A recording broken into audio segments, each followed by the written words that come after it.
baykeler, eceler, barыңыздардың sizlerge ошо Allah разы болсун.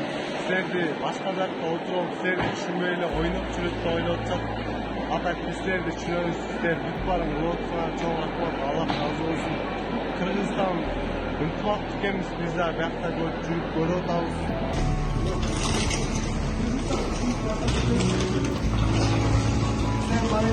Assalamu alaikum. Kırgızistan'da görüyoruz.